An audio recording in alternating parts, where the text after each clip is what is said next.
ان کی بیوی کا 1 سال پہلے کینسر کے باعث انتقال ہو چکا ہے، اور وہ خود بھی ایک بڑے اسکالر ہیں۔ انہوں نے مصر میں پی ایچ ڈی کی تعلیم مکمل کی، انہیں بہت سے علماء سے اجازت بھی ملی ہوئی ہے، لہٰذا یہ بھی کہا جا سکتا ہے کہ وہ ایک بہت بڑے عالم ہیں، ایک جاپانی عالم بھی ہیں۔ مگر اپنی بیوی کے انتقال کے بعد وہ بہت مشکل میں رہے، کیونکہ ان کی بیوی وہ واحد ہستی تھی جس سے انہوں نے اپنی زندگی میں محبت کی، اور ان دونوں نے خود کو جاپان میں مسلم معاشرے کی خدمت کے لیے خود کو وقف کر دیا، یعنی انہوں نے بہت قربانیاں دی تھیں، مگر اللہ کی طرف سے یہ ان کے لیے بہت بڑی آزمائش تھی۔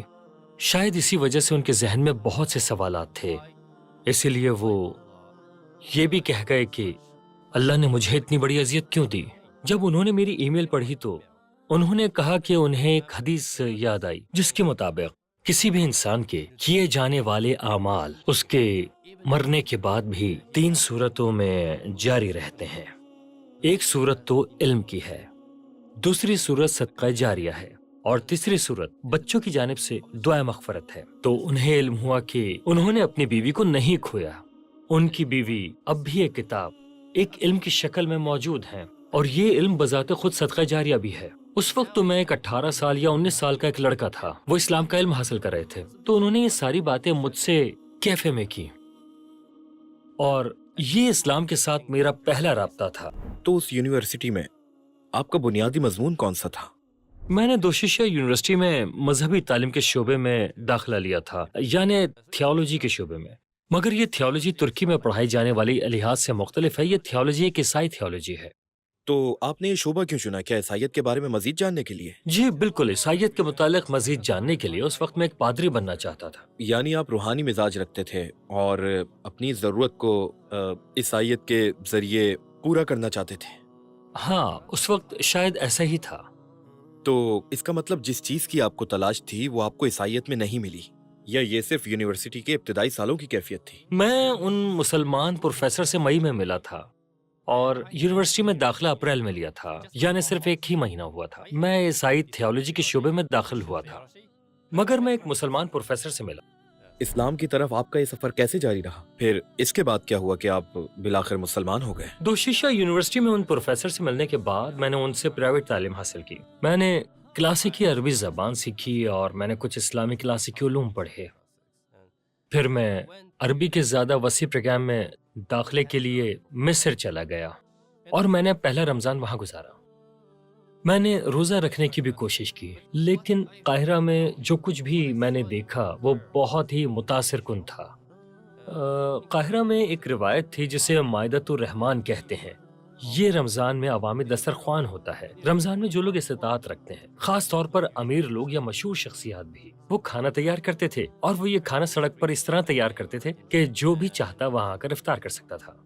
اور میں بہت حیران تھا، کیونکہ جاپان میں اپنی دنیا میں مگن رہنے کا رجحان بہت زیادہ ہے۔ میں شقہ یعنی ایک چھوٹے اپارٹمنٹ میں رہتا تھا، اور لینگویج اسکول سے واپس آ رہا تھا۔ قاہرہ کے معاشرے میں ہر اپارٹمنٹ میں ایک شخص ہوتا ہے جسے گیٹ کیپر یا بواب کہتے ہیں۔ ہمارا بھی ایک بواب تھا جو اسی اپارٹمنٹ کے گراؤنڈ فلور پر رہتا تھا، اور وہ اس وقت افطار کر رہا تھا، اور وہ ایک کھیرا کھا رہا تھا۔ اس کی زندگی بہت سادہ تھی، مطلب وہ کوئی زیادہ پیسے والا آدمی نہیں تھا، لہٰذا مجھے یقین تھا کہ اس کے پاس اس ایک کھیرے کے علاوہ کچھ بھی نہیں ہوگا۔ اور میں واپس اپارٹمنٹ آ رہا تھا جب میں نے اسے دیکھا، اور جب اس نے مجھے دیکھا تو اس نے اپنا کھیرا مجھے دے دیا، کہنے لگا تفضل، اس کا مطلب ہے کہ یہ کھیرا تم لے لو۔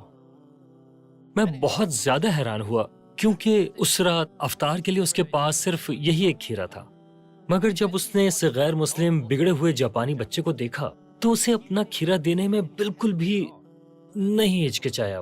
ہر کوئی مجھ سے یہی پوچھتا ہے کہ میں کیوں مسلمان ہوا، یعنی ہر نو مسلم کو اس سوال سے ضرور واسطہ پڑتا ہے۔ سب اس سے پوچھتے ہیں کہ تم کیوں مسلمان ہوئے، تمہاری کہانی کیا ہے، تمہارے مسلمان ہونے کی داستان کیا ہے۔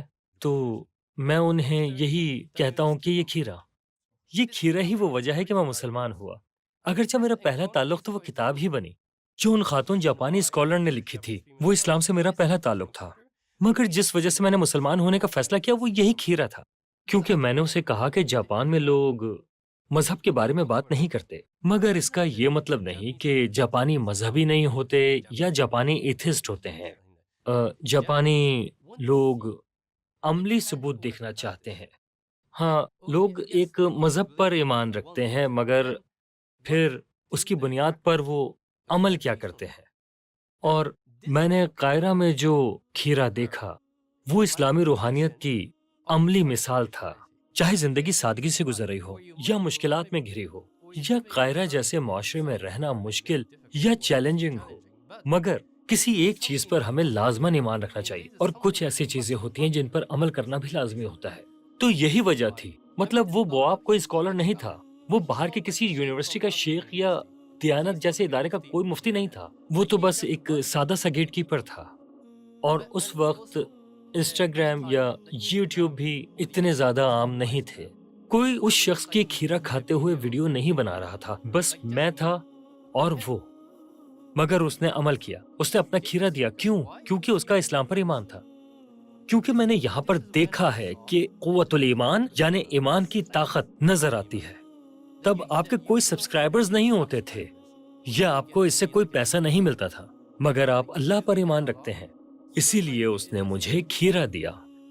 تو اپنی زندگی میں واضح طور پر کہہ سکتا ہوں کہ یہی وہ لمحہ تھا جب میں قائل ہوا کہ یہ مسلمان اسلام پر ایمان رکھتا ہے۔ جاپانی صرف باتیں نہیں بلکہ عمل اور استعمال دیکھنا چاہتے ہیں، کیونکہ آج کل مثلاً بہت بڑی تعداد میں ٹک ٹاک یا یوٹیوب کی مشہور شخصیات ہیں، جیسے کہ امام یا دائی یا کوئی اور۔ اگر آپ صرف الفاظ پر بھروسہ کریں تو یہ صرف باتوں کی حد تک سطحی معاملہ رہ جاتا ہے، اور جب ہم حدیث پڑھتے ہیں یا پیغمبر صلی اللہ علیہ وآلہ وسلم کی زندگی دیکھتے ہیں تو وہ اسلام کی دعوت دینے، لوگوں کو صحیح دین کی طرف بلانے پر زور دیتے ہیں۔ مگر یہ ایمان صرف کتابیں پڑھنے کا نام نہیں ہے، یہ ایمان صرف لیکچرز دینے کا نام نہیں ہے، یہ ایمان صرف جامع مسجد میں خطبہ دینے کا نام نہیں ہے۔ ظاہر ہے یہ سب اہم اور ضروری چیزیں ہیں، مگر یہ ایمان یا مشکل میں گھرے ہوئے لوگوں کے لیے تھوڑی سی محبت یا ہمدردی کا اظہار کرنا، یہ بھی دین کا حصہ ہے، یہ بھی ایمان کا حصہ ہے۔ اور پھر کیا ہوا کہ آپ آخرکار مسلمان ہو گئے؟ ہاں، پھر میں مسلمان ہو کر دوبارہ جاپان چلا گیا تھا۔ میرے پروفیسر کے ایک دوست دوسری یونیورسٹی میں تھے، میں وہاں دارالافطار میں گیا جہاں میں نے کلمہ پڑھ لیا۔ مگر ایک بہت اہم بات یہ ہے کہ لوگ یہ توقع کرتے ہیں کہ اسلام قبول کرنے والے فوراً ہی ایک آئرن مین یا اسپائڈر مین میں بدل جائیں گے۔ جیسا کہ میں ایک عظیم شیخ سے ملا، ان کے ایمان سے متاثر ہوا، اور جب میں نے کلمہ پڑھا تو نور کی روشنی میرے دل میں آ گئی اور ہر چیز روشن ہو گئی۔ ظاہر ہے ایسا ہو سکتا ہے، مگر میرے ساتھ ایسا نہیں ہوا۔ میں نے بس کلمہ پڑھا اور مسلمان ہو گیا۔ جیسا کہ میں نے کہا کہ میں کوئی اسپائڈر مین نہیں ہوں، میں بس ایک عام سا انسان ہوں جو مسلمان ہو گیا۔ اس کھیرے والے واقعے اور آپ کے مسلمان ہونے کے درمیان کتنا وقفہ تھا؟ مطلب کتنے مہینے یا سال؟